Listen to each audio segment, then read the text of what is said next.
কে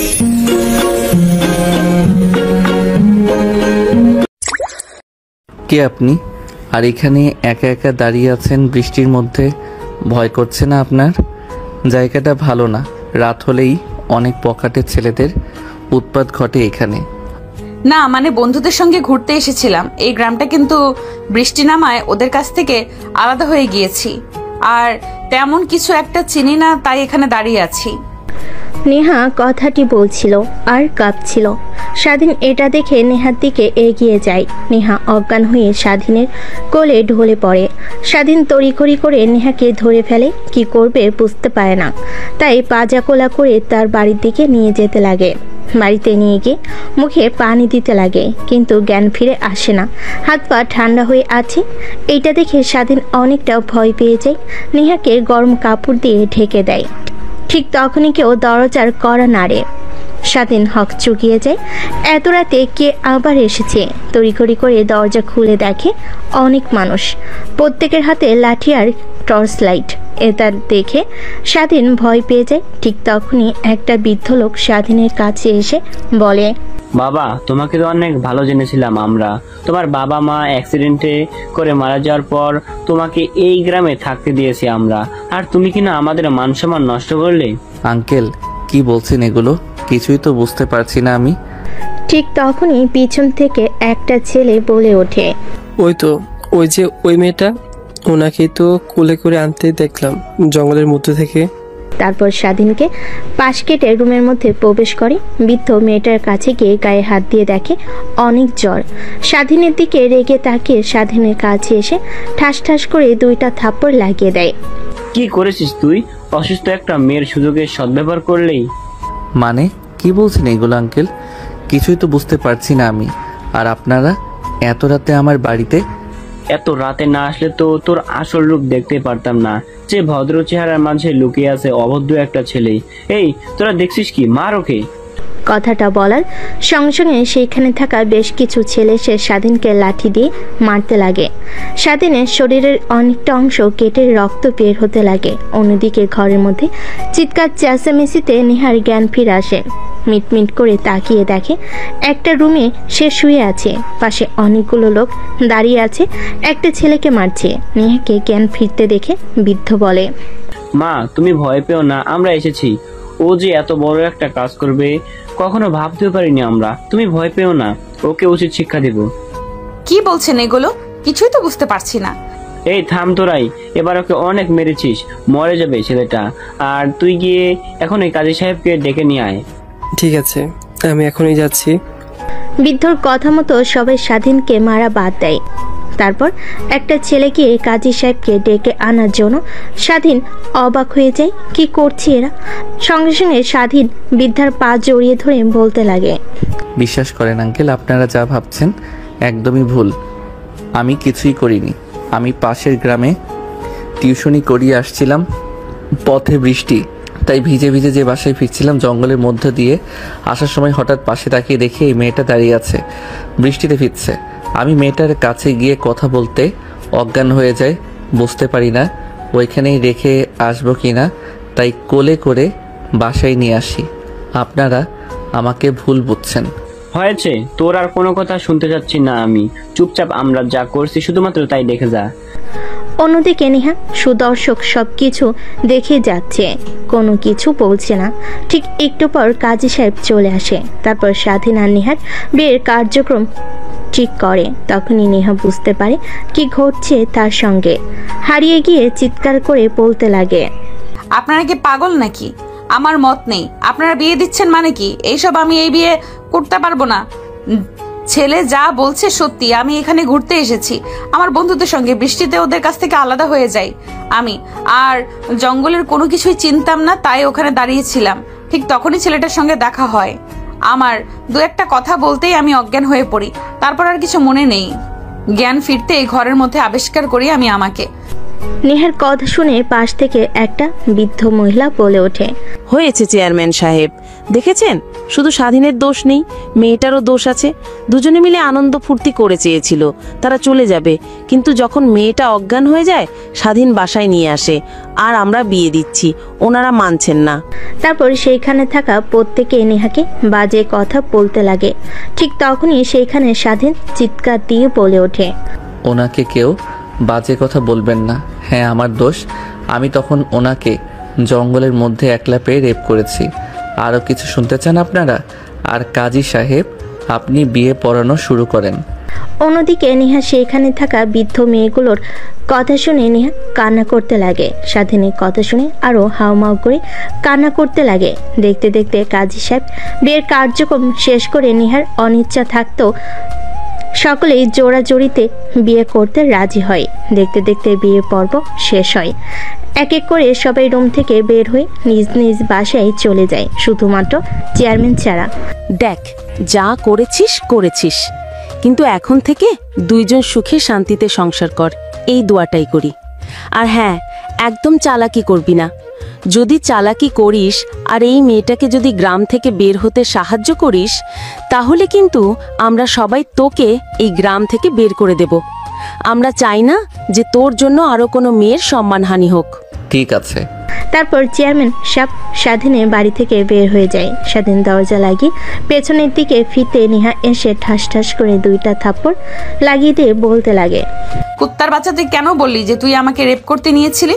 তা আমাকে বিয়ে দিয়ে দিল তোর সঙ্গে, না হলে আমি তো এখান থেকে যেভাবেই হোক মুক্তি পেতাম। দেখুন ম্যাম, আপনি শহরে থাকেন, গ্রাম সম্পর্কে তেমন একটা ধারণা নেই আপনার। গ্রামের মানুষ এক কথার বান্দা, তারা যা একবার বলে তা করেই ছাড়ে। আর তারা যেহেতু একবার আমাদেরকে নিয়ে উল্টাপাল্টা সিদ্ধান্ত নিয়েছে, তাহলে আমাদেরকে বিয়ে দিয়ে ছাড়বে তার জন্যই আমি এই কথাটা বলেছি। আর দেখলেন না সকলে আপনাকে বাজে বাজে কথা বলছিল, তাই নিজের রাগকে কন্ট্রোল করতে না পেরে তখন বলেছি সরি। সবাই বাজে কথা আমাকে বললে তোর কি আসে যায়? তুই আমার কে হস? এখন আমাকে আর কে বিয়ে করবে? আর দরজা আটকালি কেন? একদম আমার কাছে আসার চেষ্টা করবি না, তাহলে তোর কিন্তু খবর আছে, বলে দিলাম। আমাকে কিন্তু তুই চিনিস না আমি কে। দরজা লাগাবো না তো, খুলে রাখবো। ঘরের মধ্যে যে কোনো সময় যে কোনো প্রাণী ঢুকতে পারে, এর কারণে লাগিয়ে দিয়েছি। আর আপনার প্রতি আমার কোনো ইন্টারেস্ট নাই। আপনি চাইলে চলে যেতে পারেন নির্দ্বিধায়। কখনো আপনার কাছে আমি আমার অধিকার নিয়ে যাব না। মনে করবেন যে একটা কালো অধ্যায় মুছে ফেলবেন মন থেকে। হয়েছে, তোকে আর অভিনয় করতে হবে না। এখন সর আমার সামনে থেকে। দুই চোখ যেই দিকে যায় সেই দিকে যাব, কিন্তু একদম তোর বাসাতে আর থাকবো না। আল্লাহ জানে কখন আবার কি হয়, তুই আবার আমার উপর ঝাঁপিয়ে পড়িস কখন, কে জানে। নেহার কথা শুনে স্বাধীন একটা হাসি দেয়, তারপর খাটের উপর গিয়ে বসে পড়ে। নেহা দরজা খুলতে যে বাহিরে একবার রাখতে যাবে, ঠিক তখনই জোরে সোরে একটা বজ্রপাত হয়। নেহা দৌড়ে স্বাধীনের কাছে এসে স্বাধীনকে জড়িয়ে ধরে। স্বাধীন তাল সামলাতে না পেরে খাটের উপর শুয়ে পড়ে নেহাকে নিয়ে। দুজনের ঠোঁটের সঙ্গে ঠোঁটের মাত্র কয়েক ইঞ্চি তফাৎ। ঠিক তখনই আরেকটা বজ্রপাত হতে নেহা স্বাধীনকে শক্ত করে জড়িয়ে ধরে বুকের সঙ্গে মাথা ঠেকিয়ে নেয়। স্বাধীনের অনেক ভালো লাগা কাজ করে, কিন্তু নেহাকে বুঝতে না দিয়ে নেহাকে তার উপর থেকে সরানোর চেষ্টা করে। প্লিজ একটু থাকতে দিন, অনেক ভয় করে আমার বজ্রপাত দেখে। সকাল হলে আমি চলে যাব আপনার বাড়ি থেকে। আমার বাড়িতে থাকবেন, আমি তো আপনাকে না করিনি, কিন্তু আমার বুকের উপর থেকে সরেন। এভাবে জড়িয়ে ধরেছেন কেন? স্বাধীনের কথা শুনে নেহা স্বাধীনের বুকের উপর থেকে উঠে যায় আর নিজেকে সামলে নিয়ে বলে, সরি, আসলে ছোট থেকে অনেক ভয় পাই বজ্রপাতকে দেখে। তাই যখন বৃষ্টির রাত হয় তখন মা আর বাবার সঙ্গে গিয়ে আমি ঘুমিয়ে থাকি। হঠাৎ বজ্রপাত হওয়ায় ভয় পেয়ে আপনাকে জড়িয়ে ধরেছি। সরি, কিছু মনে করবেন না। আর ধন্যবাদ।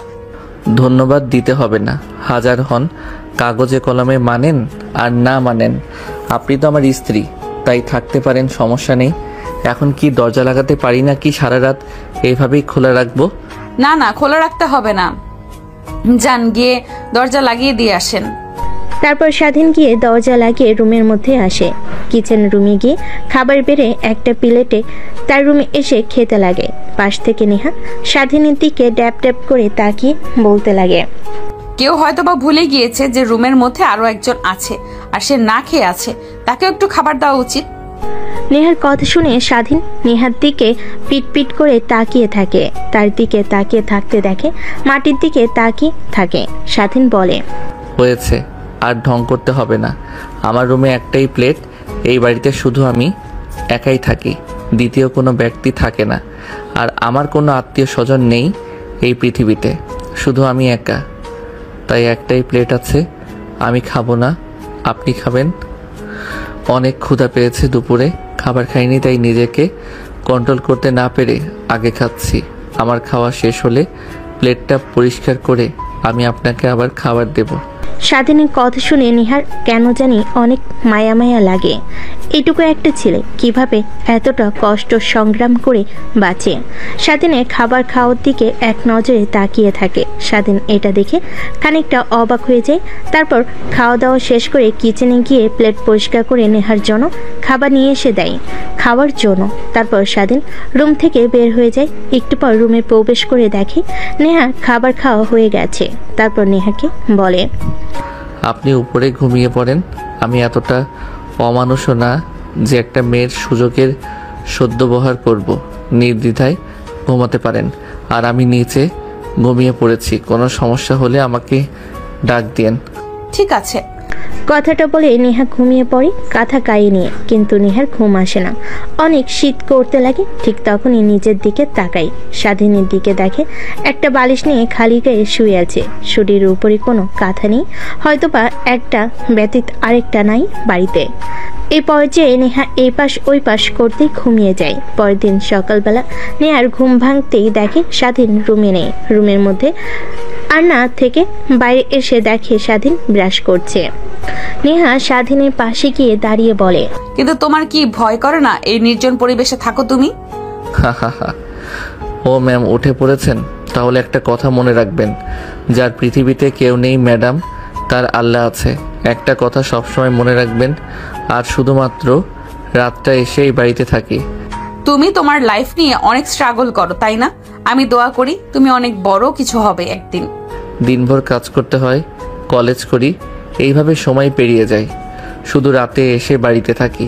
তা ম্যাম, এখন তো দিনের বেলা, এখন তো আর চিনতে অসুবিধা হবে না। আপনার বন্ধুরা কোথায় ক্যাম্প করেছিল, আপনিও চলে যেতে পারেন, সমস্যা নেই। কিন্তু রাতের বিষয় নিয়ে চিন্তা করছেন তাই না? ওইটা নিয়ে চিন্তা করতে হবে না। আমি ওইটা একটা কালো রাত ভেবে নিয়েছি। দূর স্বপ্ন একটা ভেবে নেন, তাহলেই হবে। আর আমি আপনার কাছে কখনো স্বামীর অধিকার নিয়ে যাব না। আর যদি তা না হয় তাহলে আপনি আপনার নাম্বার দিয়ে দেন, আমি ডিভোর্স লেটার পাঠিয়ে দেব আপনার স্থানে। আরে না, এটা ভাবছি না। পুরো গ্রামের মানুষ কি বললো যাওয়ার সময়, শোনো নাই যে আমি যেন গ্রাম থেকে না যাই, আমাকে যেন তুমি কোনোভাবে সাহায্য না করো গ্রাম থেকে চলে যেতে। তারা তো এসে আবার আমাকে না দেখলে তোমাকে মারধর করবে। ওই বিষয় নিয়ে আপনাকে ভাবতে হবে না ম্যাম, আপনি যেতে পারেন, আমি সেটা দেখে নেব। আর আপনার নাম্বারটা দিন, ডিভোর্স লেটার পাঠিয়ে দিব। তারপর স্বাধীন ফ্রেশ হয়ে ঘরের ভিতর থেকে ফোন নিয়ে আসে। স্বাধীনের হাতে বাটন ফোন দেখে নেহা খানিকটা হক চুকিয়ে যায়, কারণ এই জেনারেশনে এসেও একটা ছেলে বাটন ফোন চালায়। তারপর স্বাধীনের নাম্বার নেহা নিয়ে নেয়। তারপর নেহাকে খানিকটা এগিয়ে দিয়ে বাসায় চলে আসে স্বাধীন। রান্না করে খাবার খেয়ে তার কলেজে চলে যায়। অন্যদিকে নেহা রাস্তায় এসে সব কিছু চিনতে পারে। হাঁটতে হাঁটতে তার বন্ধুদের ক্যাম্পে চলে যায়। নেহাকে দেখতে পেয়ে সবাই দৌড়ে আসে নেহার কাছে। কে রে, তুই কোথায় হারিয়ে গিয়েছিলি? আমরা তোকে নিয়ে কত টেনশন করছি জানিস? আমরা তো এখনই পুলিশ স্টেশনে যাচ্ছিলাম রিপোর্ট করার জন্য। রাত ভোর বৃষ্টি হয়েছে, তাই তোকে আর খুঁজতে বের হতে পারিনি আমরা কেউ। এভাবে না বলে করে কোথায় হারিয়ে গিয়েছিলি? তুই নাকি কোনো সমস্যা হয়েছে? তোর এমন মন মরা যে? আরে না, টেনশন করছিস কেন? কিছুই হয়নি। আসলে বাড়ির কথা অনেক মনে পড়ছে। অনেকদিন তো হলো ক্যাম্প করে থাকলাম, চল বাসায় ফিরে যাই। এখানে থাকতে আর একদম ভালো লাগছে না আমার।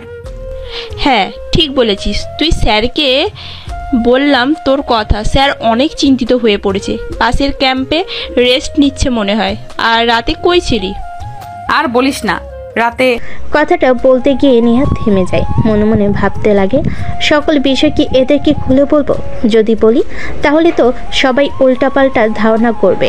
না, সম্পূর্ণ কথা খুলে বলা দরকার নেই। শুধু বলি রাতে একটা ছেলের বাসাতে আশ্রয় নিয়েছিলাম।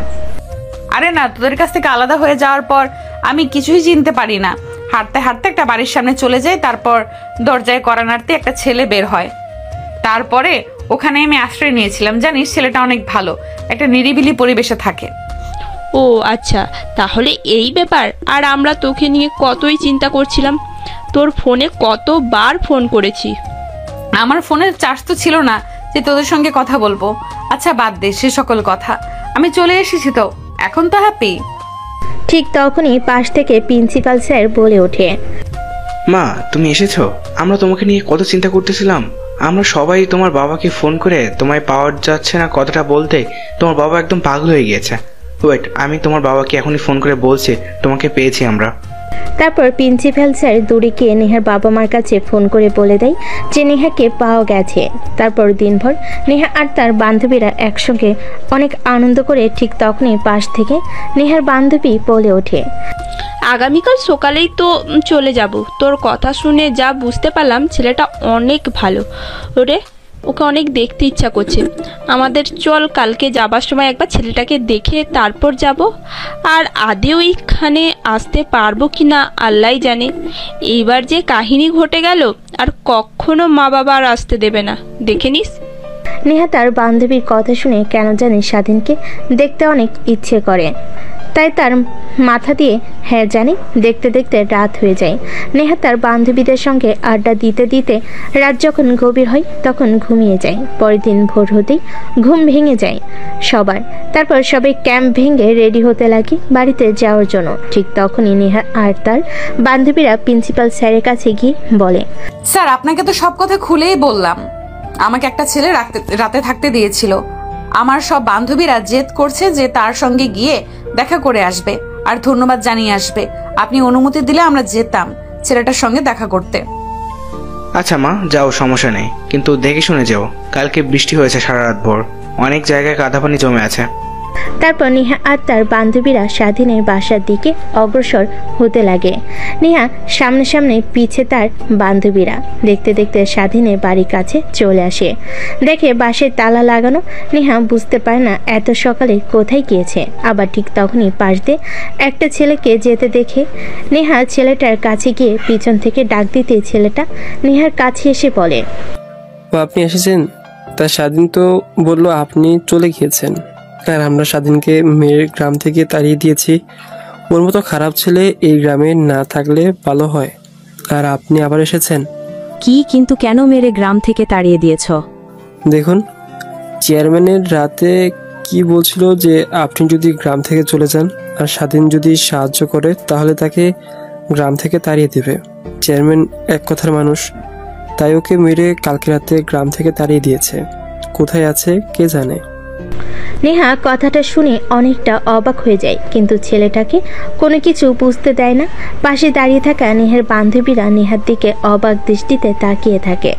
এক পর্যায়ে বলেই ফেলে, কি রে, তোর জন্য ছেলেটাকে গ্রাম থেকে তাড়িয়ে দিয়েছে মানে? কিছুই তো বুঝতে পারছি না। বুঝতে হবে না তোদের। ওয়ের ছেলেটার নাম্বার তো আমার কাছে আছে, ফোন করে দেখি কোথায় আছে। অন্যদিকে সকালে যখন নেহা গ্রাম থেকে চলে যায় তখন অনেকেই দেখে ফেলে, কিন্তু কিছুই বলে না। স্বাধীন বিকেলে বাড়িতে ফেলে চেয়ারম্যান আর তার লোকেরা স্বাধীনকে মেরে গ্রাম থেকে তাড়িয়ে দেয়। স্বাধীন অনেক কাকুতি মিনতি জানায়, কিন্তু চেয়ারম্যানের কোনো মায়া হয় না। না, বারবার শুধু একটা কথাই বলে, তোর মতো বাজে ছেলেকে এই গ্রামে থাকতে দেব না। না জানি আবার কোন মেয়ের জীবন তুই নষ্ট করিস। এক পর্যায়ে স্বাধীনকে মারতে মারতে গ্রাম থেকে তাড়িয়ে দেয়। তারপর স্বাধীন বাস স্টেশনে গিয়ে বসে থাকে। তার কাছে একটা টাকাও নেই যে কোনো জায়গায় যাবে, সেখানে এখনো বসে আছে। ঠিক তখনই ফোন বাজতে লাগে। স্বাধীন খানিকটা অবাক হয়ে যায়, কারণ তাকে ফোন করার মতো কেউ নেই, শুধুমাত্র সে যেখানে টিউশনি করেই সেই মেয়েটা বাদে। স্বাধীন উদ্বেগ নিয়ে ফোনটা পকেট থেকে বের করে অচেনা একটা নাম্বার দেখে ফোনটা রিসিভ করে সালাম দিয়ে কানের কাছে ধরতেই ওই পাশ থেকে বলতে লাগে, কোথায় তুমি? স্বাধীন নেহার কণ্ঠ শুনে বুঝতে পেরে যায় যে নেহা কিছু বলতে যাবে। এর আগেই নেহা ও পাশ থেকে বলতে লাগে, কি হলো? কি বলছে? আমার কথা কি তোমার কানে যায়নি? কোথায় তুমি? আর তোমাকে কালকে রাতে বাড়ি থেকে বের করে দিয়েছো। ও আপনি? হ্যাঁ, চেয়ারম্যান আর তার লোকেরা আমাকে বাড়ি থেকে বের করে দিয়েছে। আর এখন বাস টার্মিনালে বসে আছি, বাসের অপেক্ষা করছি। ওখানে বসে থাকো, আমরা আসছি। কথাটা বলে নেহা ফোন রেখে দেয়। স্বাধীন অবাক হয়ে যায়, এই মেয়েটার আবার কি হলো। তারপর নেহা তার বান্ধবীরা তড়িঘড়ি করে গ্রাম থেকে বের হয়ে বাস টার্মিনালের দিকে অগ্রসর হয়। বাস টার্মিনালে গিয়ে দেখে স্বাধীন একটা বেঞ্চিতে বসে আছে, হাতে একটা ব্যাগ। নেহা গিয়ে স্বাধীনের পাশে দাঁড়াতেই স্বাধীন উপরের দিকে তাকিয়ে দেখে নেহা। তারপর নেহাকে উদ্দেশ্য করে প্রশ্ন করে, আপনি এখনো গ্রাম থেকে যাননি? গ্রামের কেউ দেখে ফেললে আপনাকে আবার ওরা উল্টাপাল্টা কথা বলতে পারে। এখনই চলে যান আমাকে নিয়ে, আপনার ভাবতে হবে না, কিছু একটা না একটা হবেই। তা তো বুঝতেই পারছি কি হবে, চলো এখন আমার সঙ্গে। ঠিক তখনই পাশ থেকে নেহার বান্ধবী নেহার হাত ঝান্টা মেরে টান মেরে একটু ফাঁকে নিয়ে সে বলে, তোর মাথা কি পুরোটাই গেছে নাকি? স্যার কি বলছে শুনিসনি? আমাদের ক্যাম্পে কোনো প্রকার ছেলে এলাও নেই, আর তুই একে যদি নিয়ে যাস স্যার অনেক রাগান্বিত হয়ে যাবে। তুই জানিস এটা চেনা নাই জানা নেই অপরিচিত ছেলে। তুই জানিস ছেলেটা আমার কি হয়? নেহার বান্ধবী নেহার কথা শুনে নেহার দিকে বাঁকা দৃষ্টিতে তাকায়। ও আমার স্বামী হয়, বুঝলি? তুই অপরিচিত কেউ না। কি বলছিস? তুই তোর স্বামী হয় মানে? তাহলে শোন, ওই দিন রাতে কি হয়েছিল। তোদেরকে যা বলেছি সব মিথ্যা কথা। তারপর নেহা তার বান্ধবীদের শুরু থেকে শেষ পর্যন্ত বলতে লাগে। সবাই শুনে অবাক হয়, নেহার দিকে তাকিয়ে থাকে। কি করবি? তোর জন্য একটা ছেলের জীবন নষ্ট হয়ে গেল, গ্রাম থেকে তাড়িয়ে দিয়েছে। কই যাবে, কি করবে? এতিম একটা ছেলে, অনেক মায়া লাগছে রে, কিন্তু কি আর করার। তখনই পাশ থেকে নেহার আরেকটা বান্ধবী বলে ওঠে, তোর কথা শুনে যতটুকু বুঝতে পারলাম যে তুই ছেলেটাকে মেনে নিবি না কখনোই, কিন্তু ওর জীবন তো নষ্ট করে লাভ নেই।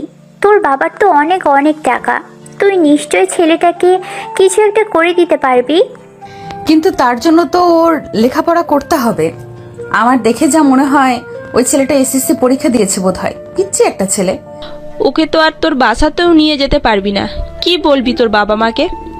আচ্ছা, একটা কাজ করলে হয় না? আমাদের যে ফ্ল্যাটটা আছে, যেখানে আমরা সব বান্ধবীরা মিলে আড্ডা দিই, ড্রিঙ্কস করি, আর মাঝে মাঝে গ্রুপ স্টাডি করি, ওটা তো প্রায় সময় পড়েই থাকে। ছেলেটাকে ওই ফ্ল্যাটটা দিলে কেমন হয়? তুই একদম ঠিক কথা বলছিস, কিন্তু আমরা কোথায় গিয়ে আড্ডা দেবো, ড্রিঙ্কস করব, গ্রুপ স্টাডি করব? কেন ওই ফ্ল্যাটে গিয়ে করব? ফ্ল্যাটে তো আর কম রুম নেই, একটাতেও না হয় থাকবে, অন্য আরেকটাতে আমরা থাকবো। আর ছেলেটাকে দেখে এমনিতেই মনে হচ্ছে ও হাবাগোবা। আরে আমরা তো বলে যাচ্ছি, শুধু যার স্বামী সে তো কিছু বলছে না। প্লিজ নেহা ম্যাডাম, আপনি অন্তত কিছু বলুন। কিন্তু ও যদি কখনো আমার কাছে স্বামীর অধিকার নিয়ে আসে, তখন কি করব? আরে ঢাকায় গিয়ে ওকে ডিভোর্স দিয়ে দিবি, এত টেনশন করছিস কেন? তুই আর ছেলেটাকে দেখ একবার, কেমন বোকা শোকা দেখতে। কখনোই তোর কাছে স্ত্রীর অধিকার নিয়ে যাবে না। যেই ছেলে তোকে রাতে একলা রুমে একা পেয়েও কিছু করেনি, সেই ছেলেকে নিয়ে আবার তুই টেনশন করছিস। নেহা ভাবতে লাগে, হ্যাঁ ওর বান্ধবী তো ঠিকই বলেছে, যে ছেলে রাতের আধারে একা পেয়ে তার বাসায় কিছু করেনি। নেহা ভাবতে লাগে, হ্যাঁ ওর বান্ধবীরা তো ঠিকই বলেছে, যে ছেলে রাতের আধারে একা পেয়ে তার বাসায় কিছু করেনি, সে আবার ঢাকায় নিয়ে গিয়ে অজানা জায়গায় আবার আমার পর ঝাঁপিয়ে পড়বে না। তাই নেহা রাজি হয়ে যায় স্বাধীনকে ঢাকা নিয়ে যাওয়ার জন্য। কিন্তু স্যারকে তোরা কিভাবে ম্যানেজ করবি? ওইটা একদম আমাদের হাতে, ছেড়ে দে, আমরা স্যারকে ম্যানেজ করে ফেলবো। তারপর নেহা আর তার বান্ধবীরা স্বাধীনের কাছে চলে যায়। স্বাধীনের ব্যাগে হাত দিয়ে নেহা বলে, চলো আমাদের সঙ্গে। কোথায় যাব ম্যাম? তুমি আর গ্রামে ফিরে যেতে পারবে না। কি করবে এখন? এখন থেকে চলো আমাদের সঙ্গে ঢাকায়, তোমাকে একটা না একটা জবের ব্যবস্থা করে দিব। কিন্তু ম্যাম, ঢাকায় যাওয়ার জন্য তো বাস ভাড়া লাগবে, আমার কাছে তো একটা টাকাও নাই, তাই এখানে বসে আছি, কি করব চিন্তা করছি। আপনারা যান, আমাকে নিয়ে তো ভাবতে হবে না আপনার। স্বাধীনের বোকামোপনা দেখে স্বাধীনের বোকামোপনা কথা শুনে নেহার বান্ধবীরা সবাই হাসতে লাগে। স্বাধীন সবার দিকে তাকিয়ে ভাবতে লাগে কি এমন বলেছি যে সবাই এমনভাবে হাসছে। একটু পর নেহার ধমক শুনে সবাই হাসি বন্ধ করে তারপর নেহা বলে, তোকে ভাবতে হবে না টাকা পয়সা নিয়ে, চল এখন আমার সঙ্গে। স্বাধীন আর কোনো কথা বলে না। এখানে বসে থাকার থেকে তাদের সঙ্গে ঢাকায় গিয়ে যদি তারা কোনো চাকরির ব্যবস্থা করে দেয় তাহলে তার জন্য অনেক ভালো হয়। তারপর নেহা তার বান্ধবীদের পিছু পিছু হাঁটতে লাগে। একটু পর সবাই ক্যাম্প যেখানে করেছিল সেখানে চলে আসে। প্রিন্সিপাল স্যার তাদের দিকে তাকিয়ে এসে বলে, তোমরা কখন গিয়েছো আর কখন আসছো? বললে তো মাত্র 20 মিনিট লাগবে, আর 2 ঘন্টা হয়ে গেল। এতক্ষণ কোথায় ছিলে? সবাই অপেক্ষা করছি আমরা।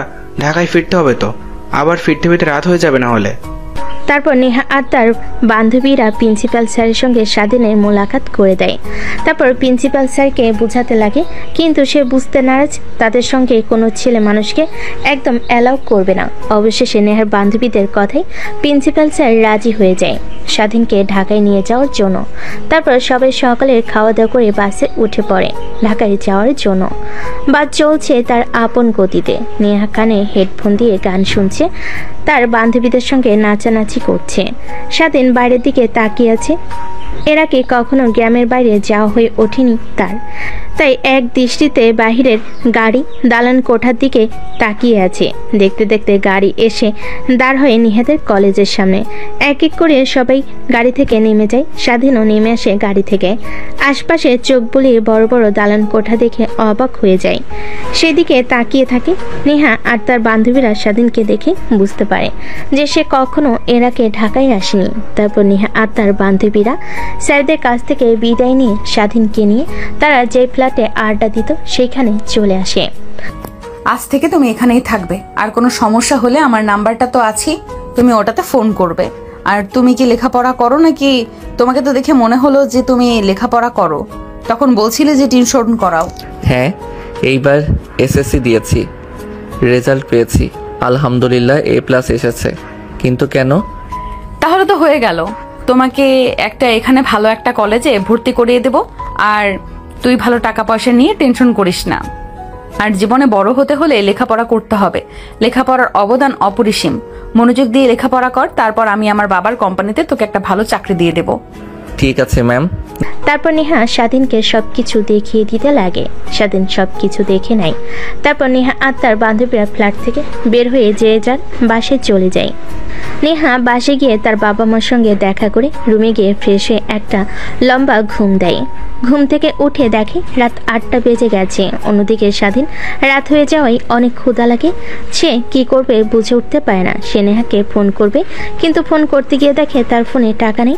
তাই রুমে বসে থেকে বই বের করে পড়তে লাগে। অন্যদিকে নেহা খাওয়া দাওয়া করে 10টার দিকে রুমে আসে। বই বের করে পড়তে নিলে তখনই মনে পড়ে স্বাধীনের কথা। ছেলেটা কি খেয়েছে না খেয়েছে এটাই ভাবতে লাগে। ফোনটা হাতে নিয়ে ফোন করে স্বাধীন ফোন রিসিভ করতে নেহা বলে, কিরে তুই কি কিছু খাওয়া দাওয়া করেছিস নাকি? না ম্যাম, এইখানে তো কিছু চিনি না, আর আমার কাছে টাকাও নেই যে বাহিরে গিয়ে খাবার খেয়ে আসবো।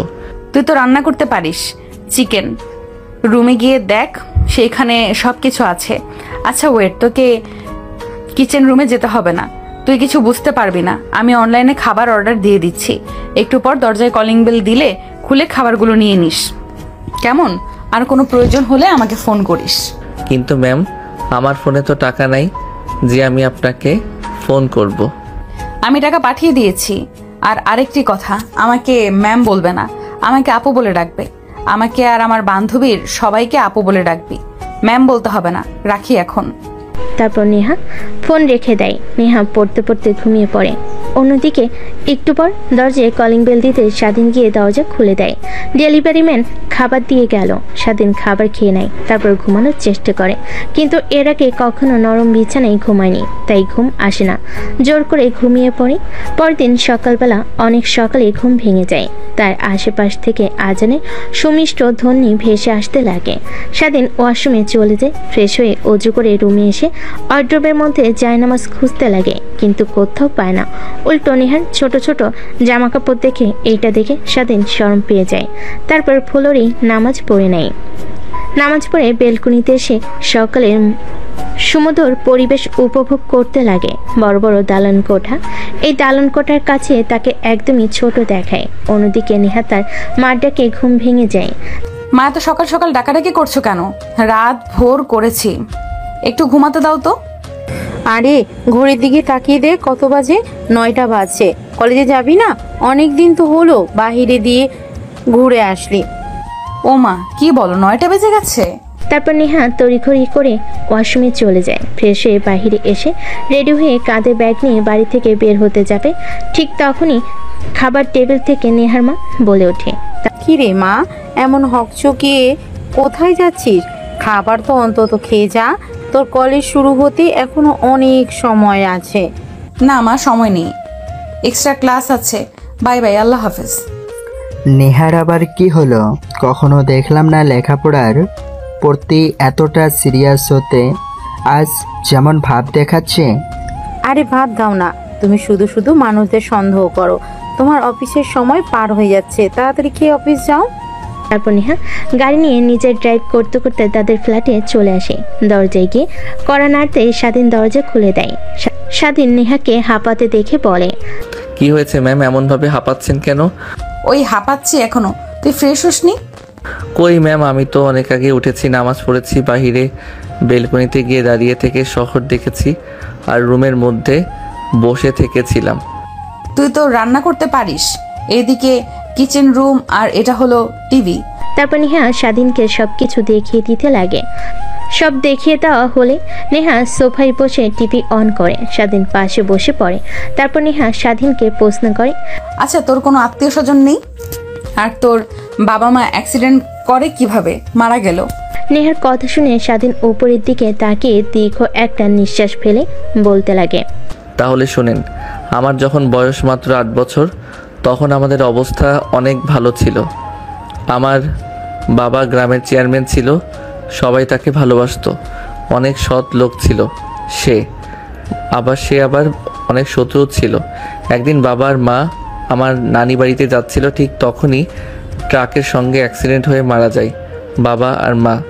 আর আমার অনেক আত্মীয় স্বজন আছে, তারা আমার বাবার সম্পত্তি দখল করে নিয়েছে আর আমাকে বাড়ি থেকে বের করে দিয়েছে। তখন ওই গ্রামের একটা লোক যে এখন বর্তমান চেয়ারম্যান, উনি আমাকে ওই পাহাড়ের চূড়াতে বাড়ি তৈরি করে দেয়। ওইখানে আমি একাই থাকতাম, প্লাস লেখাপড়াও করতাম। বিকেলে এসে ভাটায় কাজ করতাম। এভাবে চলতে লাগে আমার দিনগুলো। ঠিক তখনই পাশের একটা গ্রামে টিউশনি পাই আমি। টিউশনি করাতাম, সে থেকে সেই টাকা পেতাম। সেই টাকা দিয়ে লেখাপড়ার খরচ আর খাবার খরচ হয়ে যেত আমার। এইভাবে চলছিল দিনকাল। আর আপনার সঙ্গে হঠাৎ দেখা আর আমার জীবন পরিবর্তন। কথাগুলো বলে স্বাধীনের চোখ থেকে এক ফোঁটা অশ্রু বের হতে যাবে, ঠিক তখনই স্বাধীন তার হাতে উল্টোপুট দিয়ে মুছে ফেলে। নেহার চোখের আড়াল হয় না সব দেখে নেহা স্বাধীনের কাছে এসে ওর পিঠে হাত বুলিয়ে দিয়ে বলে, আর চিন্তা করতে হবে না তোকে, আমি তোর পাশে আছি। যা, তোর সার্টিফিকেটগুলো নিয়ে আয়, তোকে কলেজে ভর্তি করিয়ে দিয়ে আসি। নেহার কথা শুনে স্বাধীন সোফা থেকে উঠে ব্যাগটা নিয়ে আসে। তারপর নেহা স্বাধীনকে নিয়ে বাসার বাহিরে চলে আসে। গাড়ি করে যেতে লাগে তার কলেজের উদ্দেশ্যে। নেহা এবার ইন্টার সেকেন্ড ইয়ারে পড়ছে। তারপর কলেজে এসে গাড়ি বের করতে নেহার বান্ধবীরা চলে আসে। তাদের সঙ্গে কিছু কথা বলে স্বাধীনকে নিয়ে সোজা প্রিন্সিপাল স্যারের রুমে চলে যায়। প্রিন্সিপাল স্যার নেহাকে দেখে বলে, নেহা মামনি যে, আসো আসো, ভেতরে আসো। তা আজ হঠাৎ কি মনে করে? স্যার, একে এই কলেজে ভর্তি করার জন্য এসেছি। এটা তো ওই ছেলেটা, তাই না, যে গ্রামে তুমি হারিয়ে গিয়েছিলে? তা একে এই কলেজে ভর্তি করবে? যে গ্রামের ছেলে, এর তো অত টাকা পয়সা আছে কিনা যে এই কলেজে পড়বে? স্যার, এটা নিয়ে আপনাকে ভাবতে হবে না। আপনি হয়তোবা ভুলে গেছেন যে আমার বাবা এই কলেজের প্রতিষ্ঠাতা। আমি যাকে চাই তাকেই ভর্তি করাবো। আপনি শুধুমাত্র ফর্মালিটিগুলো দেখবেন, আর টাকা পয়সা নিয়ে টেনশন করতে হবে না আপনার। আরে মা, ভুল হচ্ছে। কেন, ছেলেটার দিকে একবার তাকাও, দেখো কি রকম পোশাক আশাক পরিধান করে, চুলের স্টাইল সবার সঙ্গে মানিয়ে নিতে পারবে না, আর কলেজের রিপুটেশন নষ্ট হবে। স্যার, এটা নিয়ে আপনাকে ভাবতে হবে না। আপনি এগিয়ে যা বলবেন আপনি তাই করেন।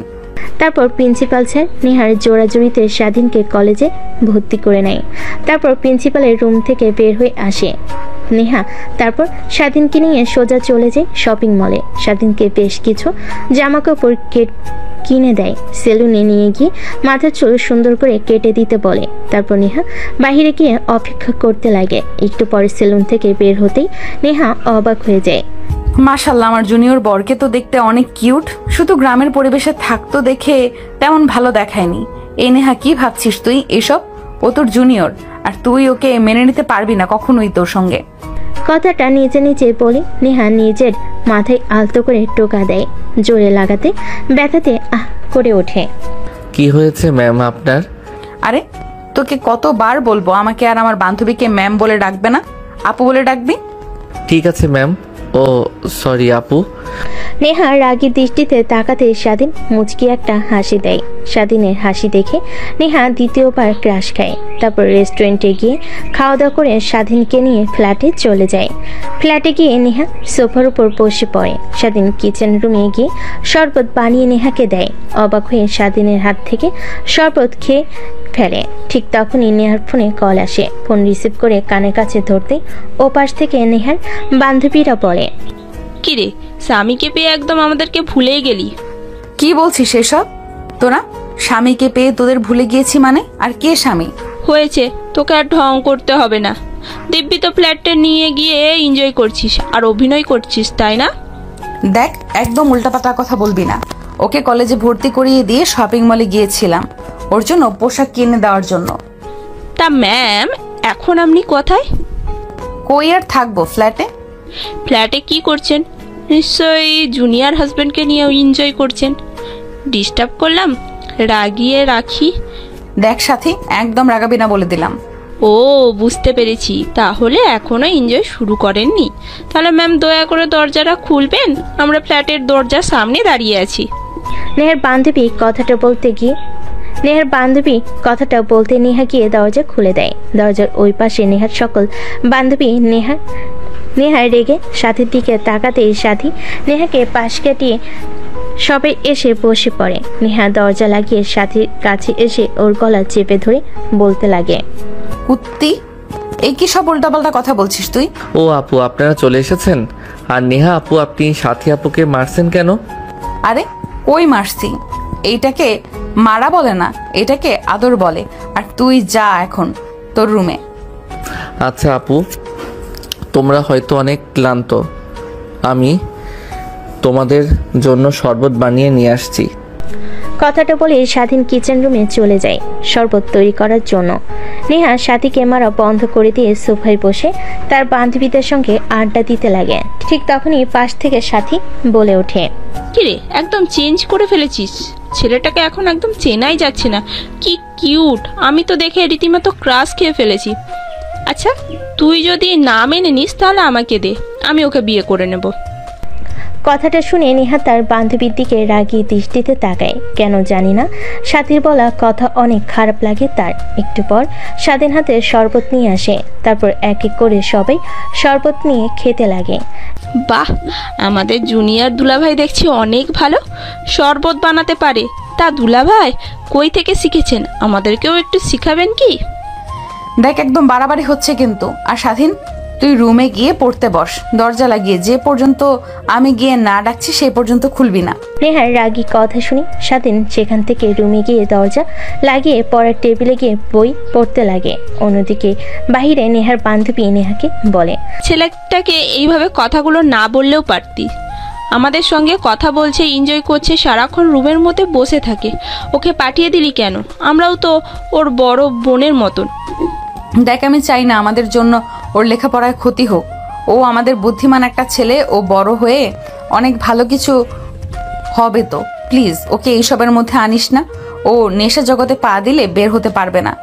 তারপর নেহা আর তার বান্ধবীরা ডান্স করতে লাগে বক্সে গান দিয়ে, নাচতে লাগে। স্বাধীন এইটা দেখে বক্সের সাউন্ড কমানোর জন্য দরজা খুলে বের হয়ে দেখে সবাই পাগলের মতো নাচানাচি করছে। স্বাধীন বুঝতে পারে সকলে ড্রিঙ্কস করেছে। তার গ্রামের অনেক উৎসবে অনেক ছেলেরা মদ খেত, তাই আর কোনো কথা না বলে স্বাধীন রুমে এসে পড়তে লাগে। এইভাবে অনেকটা সময় পার হয়ে যায়। রাত যখন অনেক গভীর হয়ে যায় তখন দরজায় কর্নারের শব্দ পায়, বুঝতে পারে হয়তো নেহা এসেছে, তাই দরজা খোলার সঙ্গে সঙ্গে স্বাধীনের গায়ের উপর শুয়ে পড়ে আর বলতে লাগে, সোনা, তুমি কোনো ভয় পেও না। নেহা তোমাকে ডিভোর্স দিয়ে দিলে আমি তোমাকে বিয়ে করব, নিজের করে নেব। কথাটা বলে যে স্বাধীনকে কিস করতে যাবে, ঠিক তখনই দরজা খুলে ভিতরে প্রবেশ করে নেহা। এটা দেখে নেহা রেগে স্বাধীনের উপর থেকে সাথীকে সরিয়ে ঠাস ঠাস করে থাপ্পড় লাগিয়ে দেয়। তোর কত বড় সাহস আমার স্বামীর দিকে নজর দিস? সর এখান থেকে। আমার স্বামীও একদম নজর দিবি না। যদি নজর দেস তাহলে তোর চোখ উপরে আমি মার্বেল খেলবো। আরে তুই তো বলি ওকে মানিস না স্বামী হিসাবে, তাহলে এইসব বলছিস যে? আর তুই যদি ডিভোর্স দিয়ে দিস আমি ওকে বিয়ে করব। So cute. কথাটা বলে যে স্বাধীনের দিকে এগোতে যাবে, সাথী ঠিক তখনই পিছন থেকে নেহা সাথীর চুল ধরে বাহিরে বের করে দেয়। দরজা লাগিয়ে গুটি গুটি পায়ে স্বাধীনের দিকে এগিয়ে আসতে লাগে আর বলতে লাগে, কুত্তার বাচ্চা, নিজের বউকে দেখে বউয়ের বান্ধবীর সঙ্গে উল্টাপাল্টা কাজ করতে তোর একদমই বাদলো না? আপু কি বলছেন এসব? আমি তো কিছুই করিনি। আর আপনি আমার দিকে এইভাবে এগিয়ে আসছেন কেন? দেখেন আপনি মাতাল হয়ে আছেন, উল্টাপাল্টা কিছু করবেন না। আর আপনারা এত খারাপ, বাসার মধ্যে মদ খান। কই একটু একটু ড্রিঙ্কস করেছি, এর থেকে বেশি কিছু না। এখন আমি আমার অধিকার আমাকে বুঝিয়ে দে তুই। কিসের অধিকার ম্যাম? আপনি তো আমাকে স্বামী হিসেবে মানেন না, তাহলে এসব কথা এর মধ্যে আসে কেন? প্লিজ ছাড়েন আমাকে আর রুম থেকে বের হয়ে যান। কথাটা বলে নেহা স্বাধীনের উপর ঝাঁপিয়ে পড়ে। স্বাধীন তাল সামলাতে না পেরে খাটের উপর শুয়ে পড়ে। নেহা স্বাধীনকে কিস করতে লাগে, অনবরত পা দিয়ে স্বাধীনের পায়ে স্লাইড করতে লাগে। স্বাধীন উত্তেজিত হতে লাগে। এক পর্যায়ে নেহার কোনো রেসপন্স পায় না স্বাধীন। মিটমিট করে তাকিয়ে দেখে নেহা ঘুমিয়ে গেছে, অনেক ড্রিঙ্ক করে মাতাল হয়ে গিয়েছে আর এখন ঘুমিয়ে পড়েছে। তাই স্বাধীন কোনো মতে নেহার নিচ থেকে সরে যায়। তারপর নেহাকে ভালোভাবে শুয়ে দিয়ে নেহার পাশে ঘুমিয়ে পড়ে। পরের দিন নেহার ঘুম ভাঙতে নিজেকে আবিষ্কার করে স্বাধীনের বুকের মধ্যে। এটা দেখে অনেকটা রাগ হয় নেহার। স্বাধীনের কাছ থেকে ছাড়া পেয়ে ধাক্কা দিয়ে ফ্লোরে ফেলে দেয়। হঠাৎ ফ্লোরে পড়ে যায়। স্বাধীনের ঘুম ভেঙে যায়। অবাক দৃষ্টিতে সামনে নেহার দিকে তাকিয়ে থাকে। কুত্তার বাচ্চা, তোকে একটু সুযোগ দিয়েছি আর তুই সুযোগের সদ্ব্যবহার শুরু করেছিস। ভেবেছিলাম তুই অনেক ভালো, অন্যান্য ছেলেদের মতো না, সহজ সরল, কিন্তু তুই যে এই সহজ সরল চেহারার মধ্যে ভয়ঙ্কর একটা চরিত্র লুকিয়ে আছে সেটা তো আর আমি জানি না। দেখুন আপু, আপনি আমাকে ভুল ভাবছেন। আপনি যা ভাবছেন তা একদমই হয়নি। চুপ, একদম চুপ। একটা কথাও বলবি না তুই। আর এক্ষুনি রুম থেকে বেরিয়ে যা, তোকে যেন আর না দেখি আমার চোখের সামনে। নেহার কথা শুনে সেদিন ঘর থেকে বের হয়ে যায়। বাহির এসে দেখে নেহার বান্ধবীরা সবাই অগোছালোভাবে শুয়ে আছে। স্বাধীন ফ্লোরে থাকা বোতল আর চিপসের প্যাকেটগুলো পরিষ্কার করতে লাগে। এক পর্যায়ে নেহার বান্ধবীদের ঘুম ভেঙে যায়। আরে জুনিয়র দুলা ভাই, আপনি কাজ করছেন কেন আমরা থাকতে? আরে না, তোমরা ঘুমাও, আমি পরিষ্কার করছি। আর কি খাবে? আমি রান্না করে দিচ্ছি। জুনিয়র দুলা ভাই, আপনি রান্না করতে পারেন? সব পারি, শুধু বলো কি খাবে। ঠিক তখনই রুমের বাহিরে বের হয় নেহা। স্বাধীনকে তার বান্ধবীদের সঙ্গে কথা বলতে দেখে রেগে বলে, নেহা, ওই কুত্তার বাচ্চা, তোকে কি বললাম? তোর কানে যায়নি? তোকে না বললাম রুম থেকে বের হয়ে যা? এখনো এখানে রয়েছিস যে? ম্যাম, আপনি বের করে দিলে কোথায় যাব? আমি ঢাকার শহরের কিছুই তো চিনি না। আমি ভুল করে থাকলে ক্ষমা চাচ্ছি, কিন্তু আমাকে আপনি বাড়ি থেকে বের করে দিয়েন না। তোর কোনো কথাই শুনতে চাচ্ছি না আমি এখন। চলে যাবি। নেহার বান্ধবীরা সবাই অবাক হয়ে নেহার দিকে তাকিয়েছিল। হঠাৎ কি হলো নেহার? স্বাধীনের সঙ্গে এমন ব্যবহার করছে? উদ্বেগ নিয়ে বলে ফেলে সাথী। কিরে, কি হয়েছে? ছেলেটাকে কিভাবে কথা বলছিস? কেন আর রেগে আছিস কেন এত? কুত্তার বাচ্চা, কত বড় সাহস! আমার মাতাল হওয়ার সুযোগ নিয়েছে। আর কি বলছিস? কিছুই তো বুঝতে পারছি না। সব কিছু মাথার উপর দিয়ে যাচ্ছে, বুঝিয়ে বল অন্তত। তারপর নেহা তার বান্ধবীদের শুরু থেকে শেষ পর্যন্ত বলতে লাগে। এটা শুনে সবাই হা হা করে হাসতে লাগে। আমার কথা কি তোদের জোকস মনে হচ্ছে যে তোরা হাসছিস? জোকস নয় তো কি? তোর স্বামী তোকে স্পর্শ করবে না তো আমাদের স্পর্শ করবে? আরে তুই তো ফুল মাতাল হয়েছিলি। আমি স্বাধীনের কাছে গিয়েছিলাম, অভিনয় করতেছিলাম, কিন্তু স্বাধীন আমার কাছ থেকে বারবার দূরে সরে গিয়েছে। এটা দেখে তুই রেগে স্বাধীনকে নিয়ে দরজা আটকে দিয়েছিলি। তারপর কি করেছিস সেটা জানি না। আমরা ছেলেটার কোনো দোষ নেই। একটা মেয়ে যদি ওর কাছে যায় নিজেকে আর কন্ট্রোল করে রাখবে কতক্ষণ? তারপর তুই আবার ওর বউ। তাই বলে ও আমার মাতাল হওয়ার সুযোগ নেবে?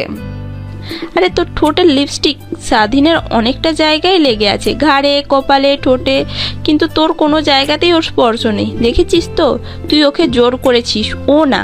নেহা নিজেও অবাক হয়েছে, কেমন বলেছে যে সবাই হাসছে। তারপর নেহা নিজে নিজে ভাবতে লাগে, হ্যাঁ ঠিকই তো বলেছে।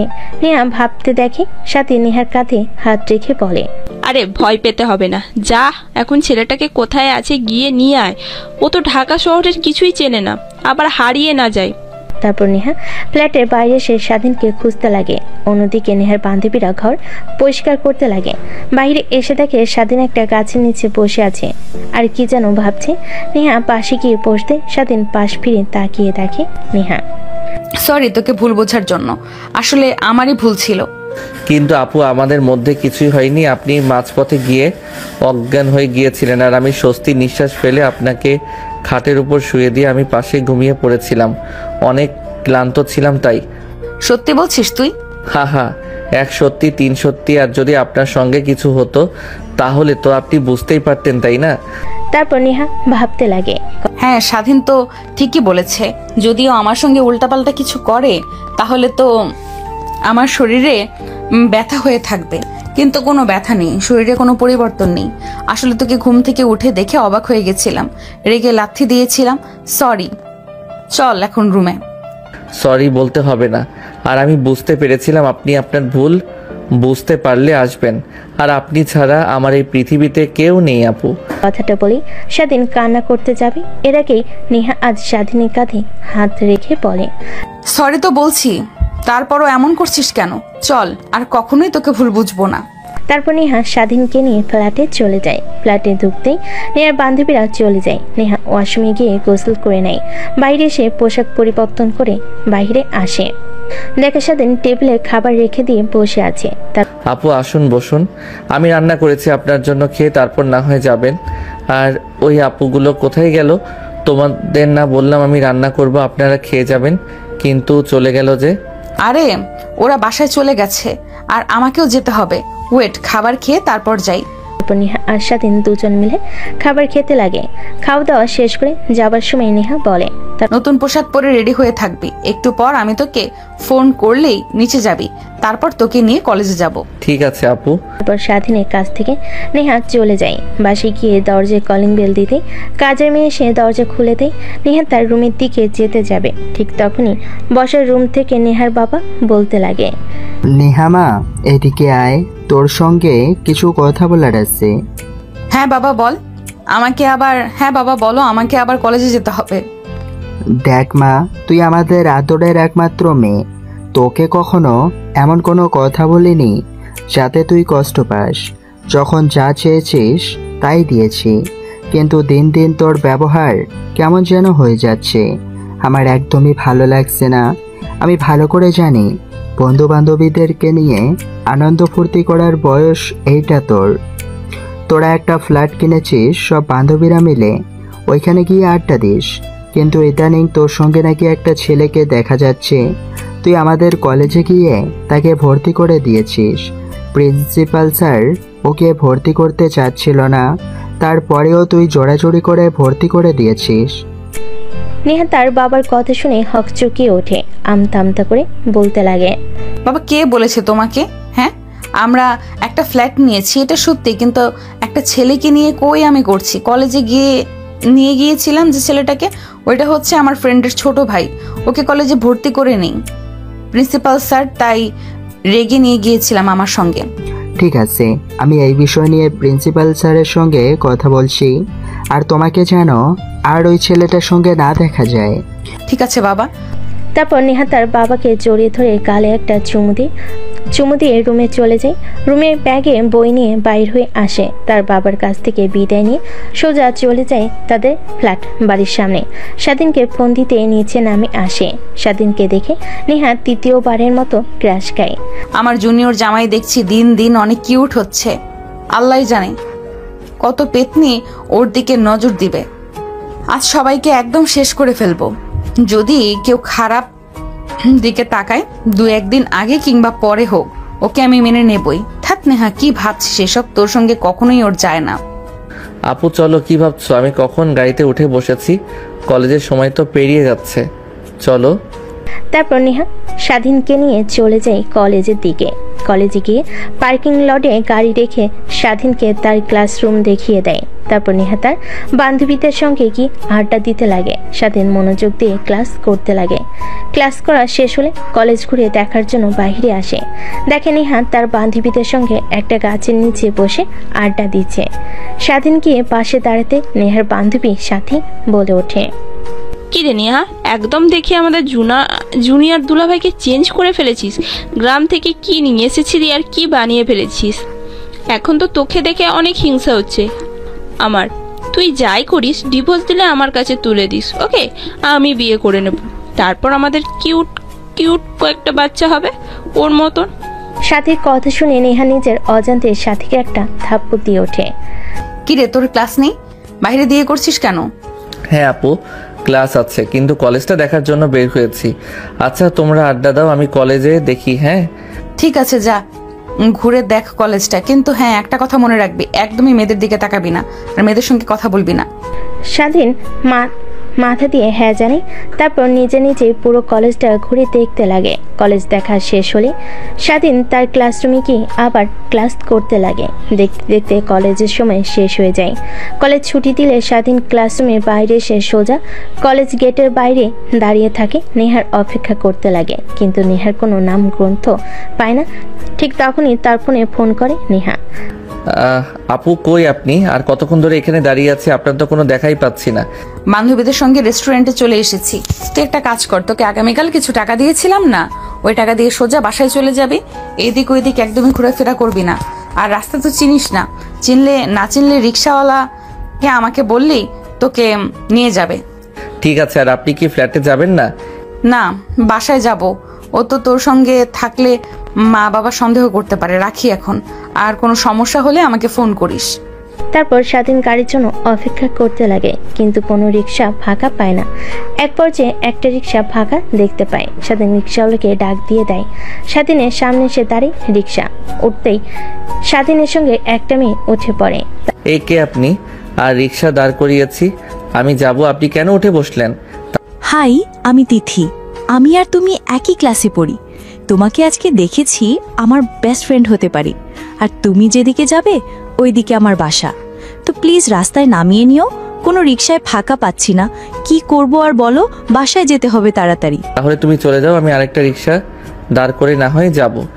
আরে আস না, ভয় পাচ্ছ কেন?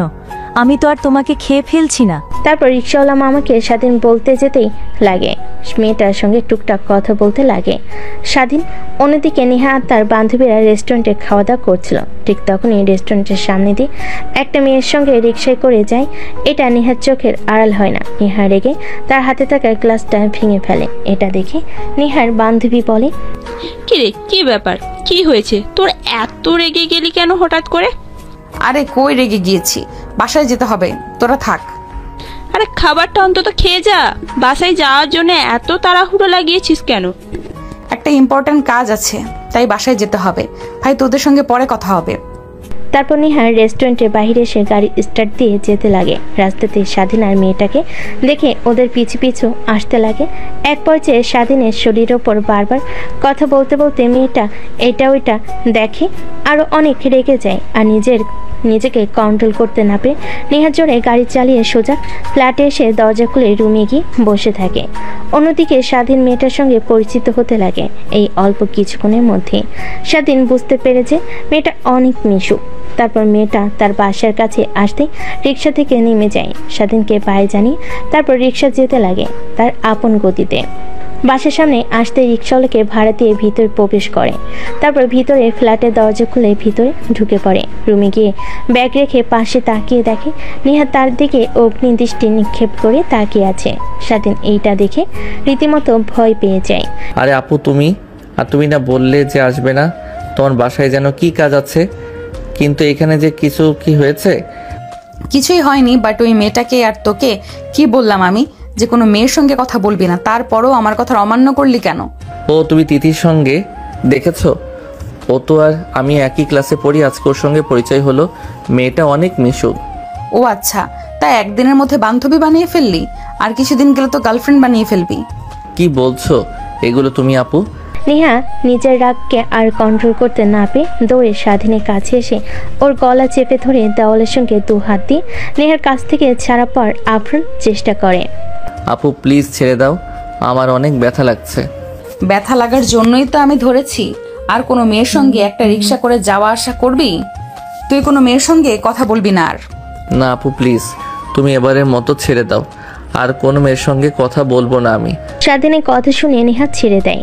স্বাধীন দু হাত দিয়ে গলা ধরে কাশতে কাশতে ফ্লোরে বসে পড়ে। নেহা যে খাটের উপর বসে পড়ে।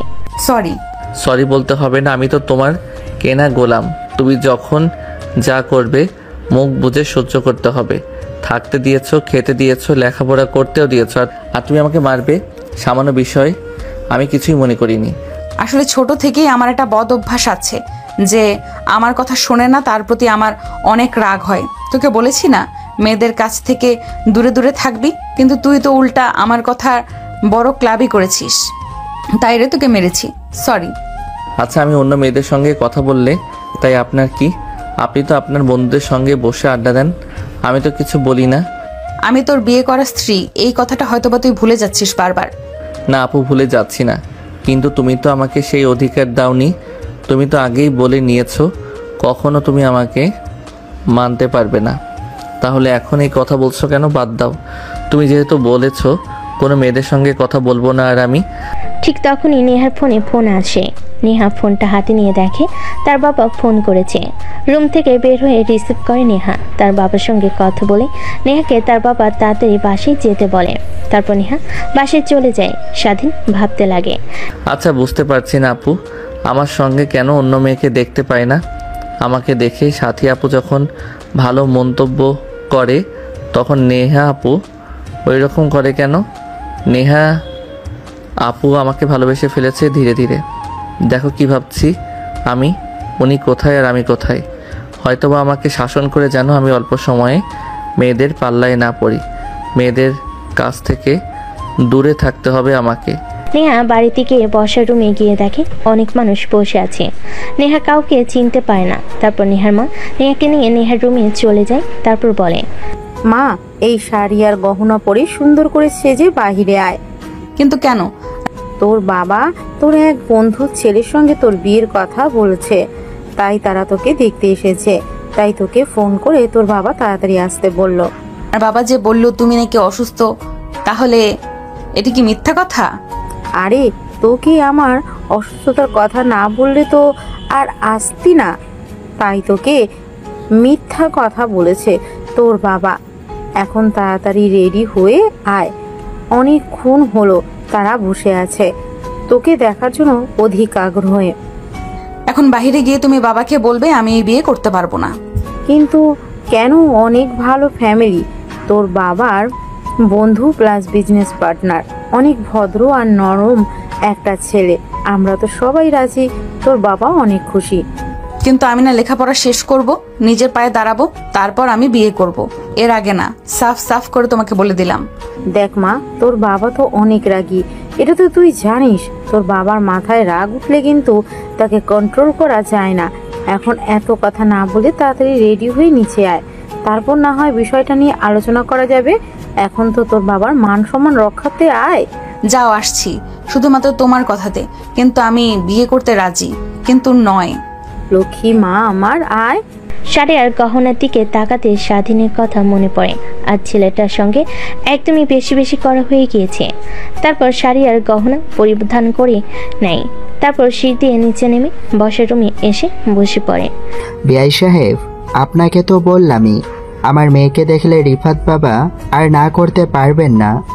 বাবা হ্যাঁ বলবেই, তা এখন বিয়ের ব্যাপারটা নিয়ে কথা বলি নাকি? সামনের দিকে এই বিষয়টা নিয়ে আগানো যায়। নেহা তার বাবার কথা শুনে অনেক রেগে যায়, রেগে উঠে দাঁড়ায়। তারপর নেহা চিৎকার দিয়ে বলে ওঠে, আমি এই বিয়ে করতে পারবো না, আর হ্যাঁ আমি আগে থেকেই বিবাহিত। নেহার কথা শুনে সবাই নেহার দিকে বড় বড় দৃষ্টিতে তাকায়। কি বলছে মেয়ে এটা? তারপর নেহা সেখানে আর এক মুহূর্ত না দাঁড়িয়ে সোজা তার রুমে চলে আসে। অন্যদিকে নেহার বাবা সবার সামনে মাথা নিচু করে বসে থাকে। এক পর্যায়ে সবাই রুম থেকে চলে যায়। নেহার বাবা নেহার প্রতি অনেক রাগ করতে লাগে। যাও তোমার মেয়েকে এইখানে নিয়ে আসো। আর এত মানুষের মধ্যে আমার মাথা নিচু করতে ওর কি একটুও বুক কাটলো না? যেরকম তুমি সেরকমই মেয়ে, দুজন একদম এক হয়েছে। আমি তোমার আর তোমার মেয়ের মাঝখানে নেই। কি করবে তোমরা জানো? আমি গেলাম এখান থেকে। তারপর নেহার মা নেহার রুমে গিয়ে তার বাবা ডাকছে বলে সেখান থেকে চলে যায়। নেহা বসের রুমে এসে দেখে কেউ নেই। তারপর সোফায় বসতে নেহার বাবা বলে, বিয়ে করেছিস মানে? তুই কবে বিয়ে করলি? আর আমরা জানতে পারলাম না একটা বারও? হ্যাঁ বাবা, আমি বিয়ে করেছি, আর বিপদে পড়ে বিয়ে করতে হয়েছে। তোমরা মানো আর না মানো, আমি ওকে স্বামী হিসেবে মেনে নিয়েছি। কে ওই ছেলে? পরিচয় কি? ওর বাবা দাদা কি করে? বাবা প্লিজ, তুমি কিছু বলবে না। আগে আমার সম্পূর্ণ কথাটা শোনো, তারপর তুমি যা বলো তাই করব। নেহা তার বাবাকে শুরু থেকে শেষ পর্যন্ত বলে মনোযোগ দিয়ে নেহার প্রত্যেকটা কথাই শুনতে থাকে। নেহার বাবা বলে, এখন তুমি বলো আমি কি করেছি, ঠিক করেছি কিনা ভুল? তুই তো আমার কাছে নিয়ে এসে পরিচয় করিয়ে দিলেও পারতি। আচ্ছা, ও তো তোদের ফ্ল্যাটে আছে তাই না? যা ওকে নিয়ে আয়। নেহা খুশি হয়ে তার বাবাকে জড়িয়ে ধরে বলতে লাগে, ইউ আর মাই বেস্ট পাপা। হয়েছে, আর ঢং করতে হবে না। যা গিয়ে ছেলেটাকে নিয়ে আয়। তারপর নেহা বাইরে আসে, গাড়ি স্টার্ট দিয়ে ফ্ল্যাটে চলে যায়। একটু পরে ফ্ল্যাটে গিয়ে পৌঁছায়। দরজায় কলিং বেল দিতে স্বাধীন এসে দরজা খুলে দেয়। তারপর নেহা ভিতরে প্রবেশ করে দরজা আটকে দিয়ে স্বাধীনকে জড়িয়ে ধরে শক্ত করে। কি করছেন আপু, প্লিজ ছাড়েন। ছাড়ার জন্য তো আর ধরিনি, আর একদম আমাকে তুই আপু বলবি না, তাহলে কিন্তু তোর খবর আছে। ঠিক আছে, তাহলে ম্যাম বলে ডাকবো। এবার তো অন্তত ছাড়ুন আমাকে। ছাড়বো না তোকে, আজীবন এইভাবেই শক্ত করে জড়িয়ে ধরে রাখবো। তুই যতই আমাকে ছাড়ার চেষ্টা করিস না কেন, কিন্তু আমি তোকে ছাড়বো না। এক পর্যায়ে নেহার হাত থেকে স্বাধীন ছাড়া পায়। কি হয়েছে আপু, আপনি ঠিক আছেন তো? নাকি আজকেও ড্রিঙ্কস করে এসেছেন? পরে যখন আবার নেশা কেটে যাবে আমাকে উল্টাপাল্টা কথা বলবেন। তারপর নেহা স্বাধীনকে শুরু থেকে শেষ পর্যন্ত বলে তার বাবা স্বাধীনের সঙ্গে দেখা করতে চেয়েছে এই বিষয়টা। তারপর স্বাধীন কথা শুনে অনেকটা ভয় পেয়ে যায়। স্বাধীনকে ভয় পেতে দেখে নেহা বলে, আরে ভয় পাচ্ছিস কেন তুই? আমার বাবা অনেক ভালো, আমি যা চেয়েছি তাই দিয়েছে। তারপর নেহা স্বাধীনকে নিয়ে তার বাসায় চলে আসে। তারপর নেহার বাবার সঙ্গে স্বাধীন কথা বলতে লাগে। নেহার বাবার অনেক পছন্দ হয় স্বাধীনকে। তোমাকে আমার অনেক পছন্দ হয়েছে, আমার মেয়ের জন্য একদম পারফেক্ট তুমি। যা মা, ওকে নিয়ে রুমে যা। তারপর নেহা স্বাধীনকে নিয়ে রুমে চলে যায়। দেখতে দেখতে রাত হয়ে যায়। রাতে খাওয়া দাওয়া শেষ করে নেহা আর স্বাধীন রুমে চলে যায়। স্বাধীন বেলকনিতে গিয়ে আকাশের দিকে তাকিয়ে থাকে। পিছন থেকে নেহা স্বাধীনকে জড়িয়ে ধরে বলে, কি ভাবছো আমি তোমার পাশে আছি? আজীবন চিরকাল তোমাকে আর ভাবতে হবে না। কথাটা বলে স্বাধীনকে পাশ ফিরিয়ে নেয় নেহা। দেখে স্বাধীনের চোখে পানি, তারপর হাত দিয়ে মুছে ফেলে নেহা। তারপর স্বাধীনকে শক্ত করে জড়িয়ে ধরে ঘাড়ে কপালে কিস করতে লাগে। স্বাধীন নিজেকে আর কন্ট্রোল করতে না পেরে নেহাকে পাজা কোলে করে রুমের মধ্যে নিয়ে এসে খাটের উপর ফেলে দেয়।